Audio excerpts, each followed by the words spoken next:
The second big discussion that we are having today is regarding Bangladesh and whether China is now wooing Bangladesh's Jamaat-e-Islami.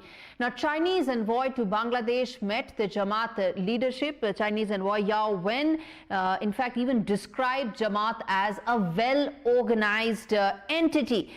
He met Jamaat's Amir, Dr. Shafiqur Rahman, and most importantly, since 2010, this is the first foreign diplomat visiting Jamaat. So that tells you the significance of this meeting, and we ask the key questions on India Global today, that what does it mean in terms of relationship of India with Bangladesh in the midst of this volatile neighborhood, and also whether China-Bangladesh relationship is now going to raise serious security implications for India.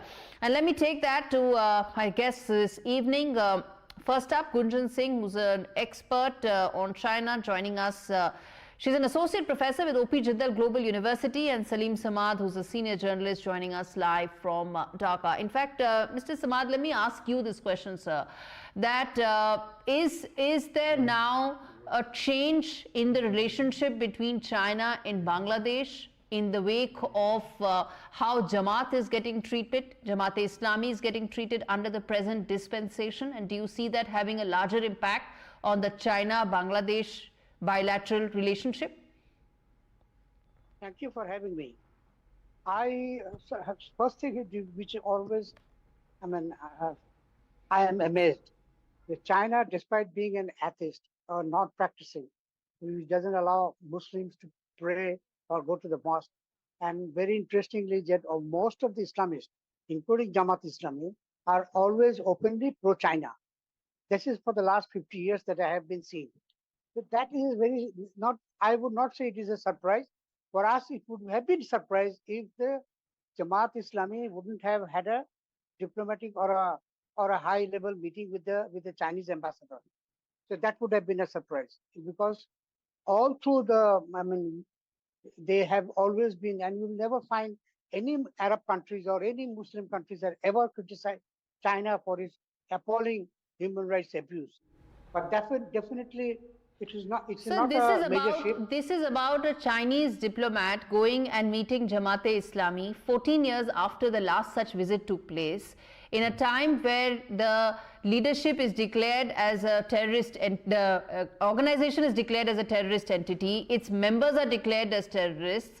How do you see that equation now from a larger point of view? That's my question, sir.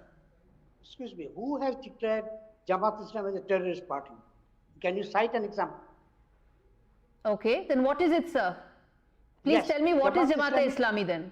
Jamaat-e-Islami is most of the leaders, all the senior leaders who were involved in the war crimes in 1971 for committing crime against humanity and other issues of the war crime. They have all been tried and they have been all hanged, all of them. So these are the second generation. Most of them are born or were very, very young during 1971. No, they were declared a terrorist entity. Some of them were facing trial for serious charges, sir, under the previous government. No, it is only United States have declared the Chhatro Shibir, the students' wing of Jamaat-e-Islami, as a terrorist organization.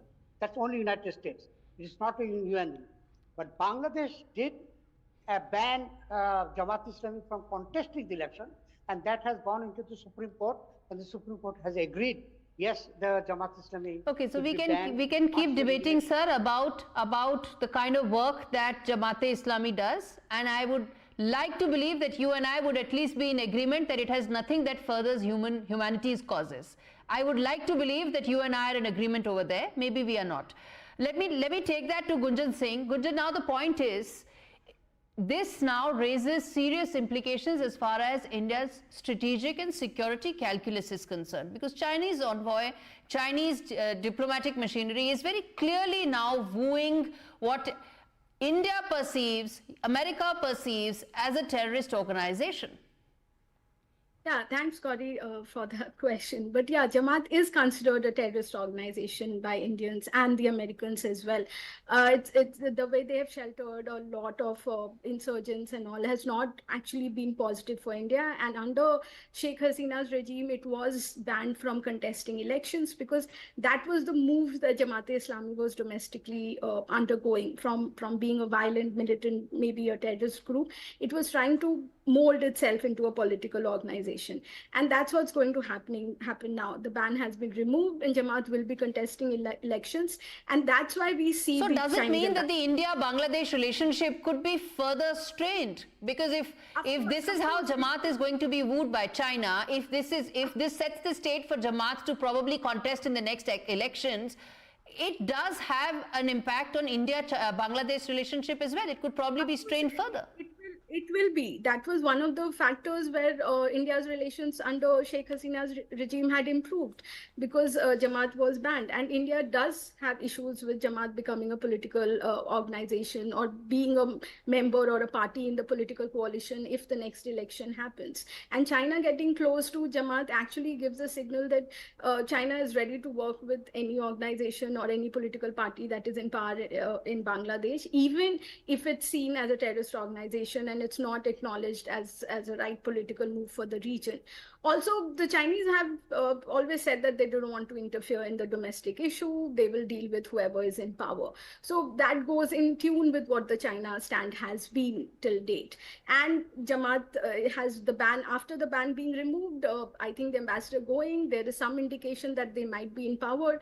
China will also have to secure its investments in the region. So I was coming to just that this of course is also meant to secure its investments, its assets, its exposure to Bangladesh. And I want to give Mr. Samad time to respond to that, sir.